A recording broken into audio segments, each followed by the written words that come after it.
자, 원자재 시장으로 넘어가 보도록 하겠습니다. 이베스트 투자증권 리서치 센터 중국 원자재 커버하고 있는 최진영 애널리스트 자리했습니다. 어서 오세요. 안녕하십니까. 네. 천연가스 먼저 다뤄볼까요? 천연가스 가격이 지난해 고점 대비 60% 넘게 급락한 상황. 자, 천연가스의 급락 배경에는 뭐가 있고 실제적으로 유럽은 지금 좀 숨통이 튀었겠네요. 네.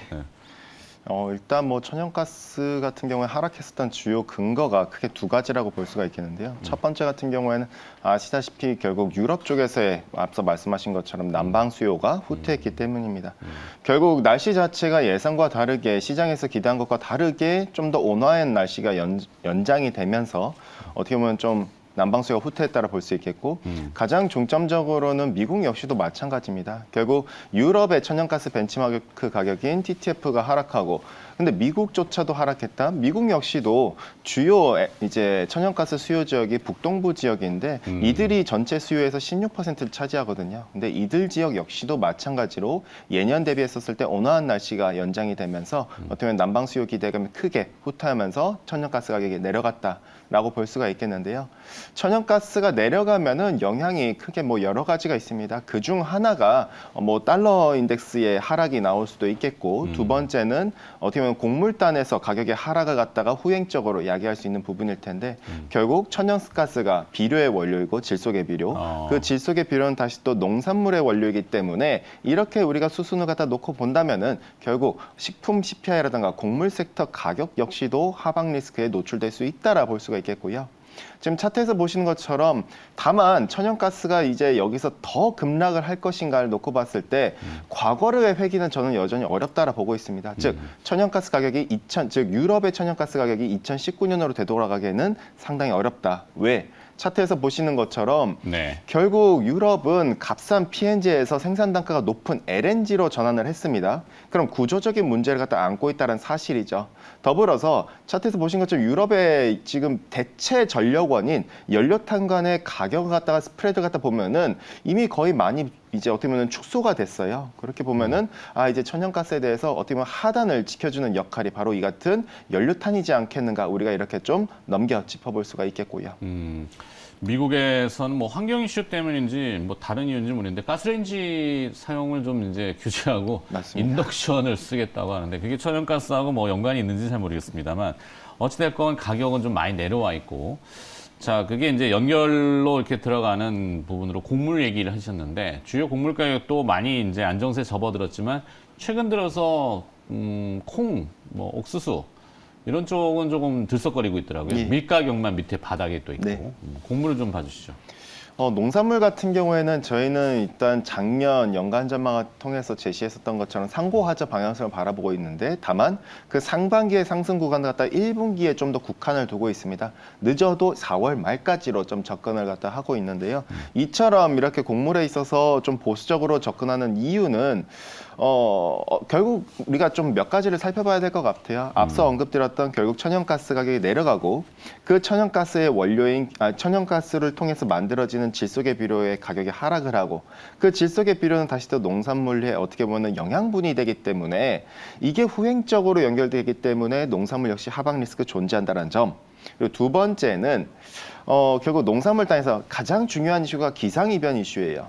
근데 그동안 2020년부터 2022년까지 끌어왔었던 이슈를 갖다 천천히 살펴보면은 라니냐의 여파 때문에 남반구 지역에 어떻게 보면은 좀 흉작이 들으는 그 같은 부분이 나타나면서 곡물 가격을 지켜줬었거든요. 이번에도 USDA가 지지난주에 이제 어떻게 보면 생산 가이던스를 하향 조정했습니다. 라니냐가 연장되면서 결국 브라질 남부 지역과 아르헨티나 지역 전역을 해가지고 대두와 옥수수를 중심으로 공급 차질이 야기될 수 있다라고 가이던스를 제시했고 2월에서 4월 달에 수확 시즌을 갖다 앞두고 공급 가이던스의 하향은 결국 가격의 반등이라 볼 수 있는데 다만 라니냐 3월에서 내지는 5월 그 사이 구간 때부터는 라니냐의 발생 가능성이 점점 위축되고 있어요. 기온 자체가 점점 다시 다시 또 온화해지는 그림들이 갖다 나타날 수 있기 때문에 우리가 이렇게 좀 봐준다면은 라니냐의 후퇴 결국 곡물단에서는 여전히 좀 더 하방에 무게를 두자. 1분기를 제외한 나머지 하방에 무게 두자. 물론 중국의 리오프닝 덕분에 사료향 수요의 회복이라던가 그리고 바이오 에탄올 향, 즉 유가가 과거를 회귀하기 어렵다면은 마찬가지로 대체 연료인 바이오 에탄올 향, 즉 옥수수의 수요 역시도 견조할 수 있기 때문에 하단은 막아주되 대신 하방에 있어서는 여전히 열려 있다 정도로 이해해 주시면 될 것 같고요. 네. 자, 물론 이 기후 예측하기 굉장히 어렵죠. 거기에 이제 러시아 우크라이나 사태도 곡물에 영향을 줬었는데 그거는 좀 한 곱이 넘어간 것 같고 생각보다는 작황이 좋아가지고 많이 공급이 됐군요. 자, 유가를 봐야 되겠습니다. 혹시 그 영상을 보셨는지 모르겠는데 이 전기차의 상징은 테슬라 아닙니까? 미국 도로를 달리던 테슬라가 방전으로 멈췄었어요. 지나가던 휘발유차를 세우더니 기름 좀 나눠달라고. 그 전기차 아니야 그랬더니 트렁크를 열면 발전기가 나옵니다. 거기에 내 기름을 넣고 발전기를 돌려갖고 충전해갖고 다시 가는. 그 영상을 보면서 이 기름, 유가에 대한 전망도 조금 오를 수 있나 생각인데 최진영 연구원이 보시기엔 유가 전망은 어떠세요? 저는 일단 유가단에서는 여전히 오래 있어서 상저하고의 방향성을 보고 있습니다. 일단 저희는 지난해 5월 달에 제시했었던 가격의 밴드인 WTI 하단의 배럴당 70불, 상단 100불을 갖다가 올해 역시도 여전히 연장돼서 바라보고 있고요. 그렇게 보는 그 근거는 왜 박스권이고 왜 상저하고인가?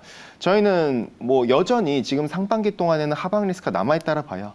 예, 최근에 유가가 좀 반등을 했지만은 어떻게 보면은 미국의 부동산 경기에 대한 위축 우려가 여전히 남아있죠. 즉 부동산 경기가 이미 안 좋아졌고 부동산 경기가 안 좋아지면은 착공에 대한 수요가 줄어들고 주택의 거래 역시도 수요가 줄어듭니다. 그럼 인테리어 수요가 줄어들고 인테리어 수요 줄어들면은 가전기기나 이런 걸 갖다 교체하는 내구재 수요가 위축되고 뒤이어서 이걸 갖다 운반해주는 운송형 석유 수요가 위축되거든요. 네. 그렇기 때문에 여전히 우리는 이 수요에 위축되는 부분을 갖다 아직까지 더 반영할 필요가 있다라 보는데 다만 유가가 여전히 반등할 수 있다라는 그 근거에는 크게 세 가지입니다. 첫 번째, 당연히 중국의 리오프닝이 있을 테고 두 번째 같은 경우에는 여타 원자재들과 다르게 오펙 플러스라는 수급을 왜곡하는 존재가 있다는 사실. 네. 특히 러시아 쪽에서도 뭐 감산 얘기 나왔는데 사우디랑 러시아랑 그동안 감산 규모가 동일해요.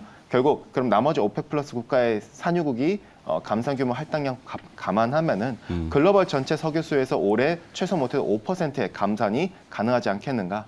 그리고 마지막 세 번째 같은 경우에는 캐펙스의 선행성입니다. 그동안 저유가 기반에 만들어진 탄소 중립 정책 탓에 에너지 기업들은 캐펙스 투자를 안 해왔고 지난 7년 동안 결국 캐펙스 투자는 공급을 7년 선행을 합니다. 지금 차트에서도 보시는 것처럼 결국 공급이 앞으로 5년 동안은 타이트한 방향이라고 놓고 본다면은 지금 하단 차트에서 보시는 것처럼 유가단에서도 앞으로 5년 동안은 고유가 그리고 유가를 갖다 기반으로 결국 물가 역시도 결국 고물가 그리고 금리 역시도 고금리 레벨 자체가 연장될 수 있다라고 볼 수가 있겠고요. 물론 시스템 리스크 발생하면 배럴당 40불까지도 열어볼 수 있겠지만은 다만 금융위기 때도 마찬가지로 급락을 했었지만은 결국 캐펙스의 부족 탓에 유가가 수요가 조금만 회복해줘도 가파르게 튀었었던 점을 감안하면은 그때랑 지금이랑 비교했었을 때도 마찬가지로 유가는 여전히 높은 이제 좀 더 어떻게 보면 회복력이 있지 않겠는가. 그렇기 때문에 S&P 500 안에서도 빅테크 섹터보다 에너지 섹터가 앞으로 5년 동안은 여전히 견조할 수 있다. 이렇게 봐주시면 될 것 같고요. 네. 어떡하죠? 시간이 다 돼가지고. 뒤에 다 들어야 되는데 한 번 더 모셔야 될 것 같아요. 최근에 금도 들써 있는 것 같고 원자재를 한 번 더 마련할게요. 오늘은 여기까지만 듣도록 하겠습니다. 이베스트 투자증권 리서치센터 중국 원자재 커버하고 있는 최진영 애널리스트였습니다. 고맙습니다. 감사합니다.